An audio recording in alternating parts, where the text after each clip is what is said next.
নমস্কার বন্ধুরা, আজ আমি তোমাদের সঙ্গে কোনো ব্লগ নয়, একটা রেসিপি শেয়ার করব। তো রেসিপিটা হলো ডিমের। আর ডিম ভালো লাগে না এরকম মানুষ হয়তো খুবই কম আছে।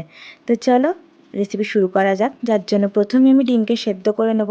যতক্ষণ ডিম সেদ্ধ হচ্ছে তার সঙ্গে সঙ্গে আমি এখানে কয়েকটা পেস্ট বানিয়ে নেব।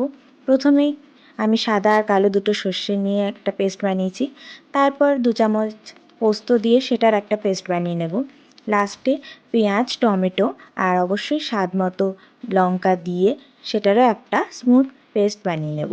এরপর কড়াইয়ে তেল গরম করে ডিমগুলোর খোসা ছাড়িয়ে ডিমগুলোকে দেখো এখানে আমি যেভাবে কেটেছি সেরকম করে ছুরি দিয়ে ভালো করে কেটে একটু নুন আর হলুদ ছড়িয়ে ভালো করে লাল লাল করে ভেজে তুলে নেব। আর তারপরেই ডিম ভাজা হয়ে গেলে সেই একই তেলেই আমি এখানে আলুকেও একটু লম্বা লম্বা করে কেটে নিয়েছি, সেটাকেও লাল লাল করে ভেজে তুলে নেব। তারপর সেই একই তেলে আমি শুকনো লঙ্কা আর কালো জিরে ফোড়ন দিয়ে সেই তেলে আমি টমেটো পেঁয়াজের যে পেস্ট বানিয়েছিলাম সেটা দিয়ে দেবো। আর এখানে আমি আদা রসুনের পেস্ট ইউজ করছি, চাইলে পেঁয়াজ টমেটোর সঙ্গে সেটাকেও পেস্ট করে নেওয়া যায়। মশলাটা একটু কষে গেলেই তাতে আমি শুকনো মশলা যেমন হলুদ, একটুখানি নুন, জিরে গুঁড়ো, ধনে গুঁড়ো, রঙের জন্য লাল লঙ্কার গুঁড়ো, এগুলো একে একে দিয়ে মশলা কষিয়ে নেব।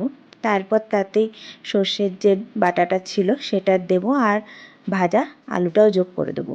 এরপর মশলাটা কষে তাতে তেল ছেড়ে এলেই তাতে পরিমাণ মতো জল আর ভেজে রাখা ডিমটা অ্যাড করে দেবো।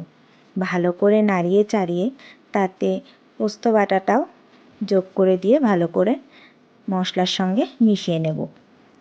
ভালো করে মিশে গেলেই দেখবে যখন তেল ছেড়ে আসছে সেই টাইমে এর মধ্যে কিছু ধনেপাতা আর কয়েকটা চেরা কাঁচা লঙ্কা আর সামান্য একটু সর্ষের তেল দিলেই আমাদের রান্না রেডি।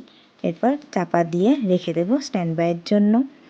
তারপরেই এটা গরম গরম সার্ভ করো। এই রেসিপিটা ভাত, রুটি সব কিছুর সঙ্গেই বেশ ভালো যায়। ভিডিও ভালো লাগলে অবশ্যই লাইক করো। টাটা।